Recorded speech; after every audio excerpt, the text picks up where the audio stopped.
Does your acceptance rate actually matter on Uber Eats? If I decline too many orders, am I going to stop getting good orders? Or will they send me less orders? And is it even possible for Uber to fire me for a low acceptance rate? By the end of this video, you'll understand exactly what acceptance rate means, what it could actually affect, and most importantly, you'll be more confident deciding which orders to accept and which ones to decline.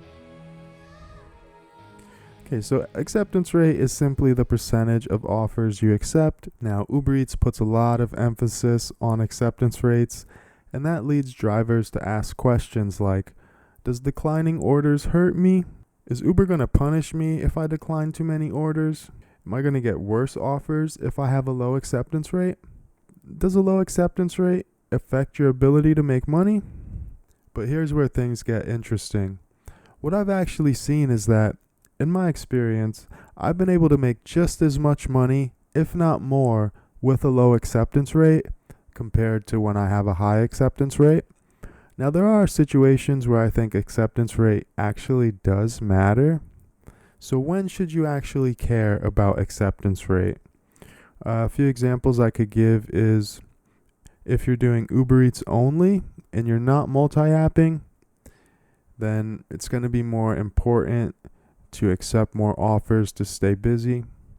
Another example I can give is if your market requires it. Some markets won't let you go online if you aren't platinum, and some markets you'll have to schedule ahead of time just to go online, kind of like DoorDash. Uber Eats is going over to the scheduling model in some areas. They're testing it out, so they may expand that to more areas in the future. Just something to be aware of. So yeah, if you need the diamond status to go online, or if you need to schedule without it, then I would consider having a high acceptance rate, but make sure it's worth it to you. Now, if you could go online whenever you want, you're multi-apping, and maintaining a high acceptance rate isn't giving you anything valuable, personally, I don't see any reason to take an order that doesn't make sense just to make that percentage look better. Alright, so the $1 million question is, should you care? My answer would be, you should care enough to test out your market to determine how valuable a high acceptance rate is for you. Like I said, some markets require you to have a high acceptance rate to obtain diamond status in order to go online whenever you want. So keep that in mind. It is market dependent, so definitely test out your market.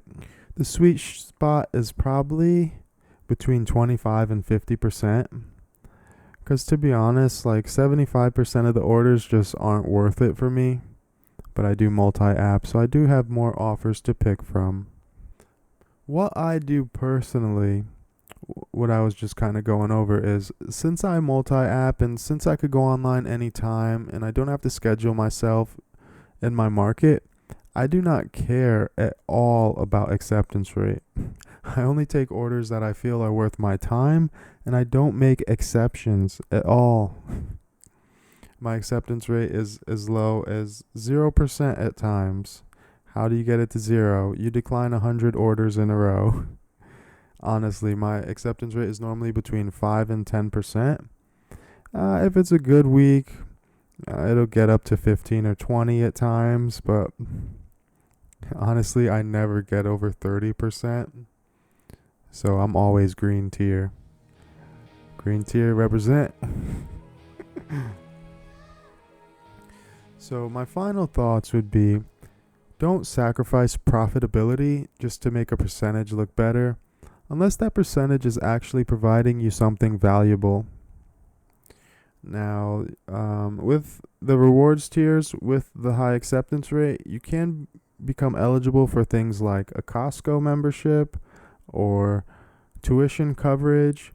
So there are some rewards that are enticing and they are worth considering if your acceptance rate can be managed and you can achieve a good acceptance rate in your area without taking horrible orders all day. So if you're worried about your acceptance rate, my advice is simple. Test it, see what happens in your market, track your earnings, track the orders you're getting, and figure out whether a high acceptance rate is worth it for you? Are you going to make more money or are you going to make less money?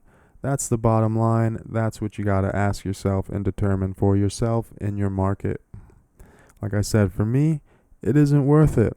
So I'm just going to continue taking the orders that make sense for me. And I'm not going to accept an order just to protect a percentage or to try to get on Uber Eats' good side. So what do you think about acceptance rate? What is your acceptance rate? Feel free to share down below. Do you think it's worth it to keep a high acceptance rate? I'd love to hear you guys' thoughts. Please drop a like if you enjoyed the video, and please consider subscribing to support the channel. We're on our road to 1,000 subscribers. It's an exciting time for the channel. I appreciate all you, but that does it for me. So, I'll see y'all in the next video. Mr. Hustle, out.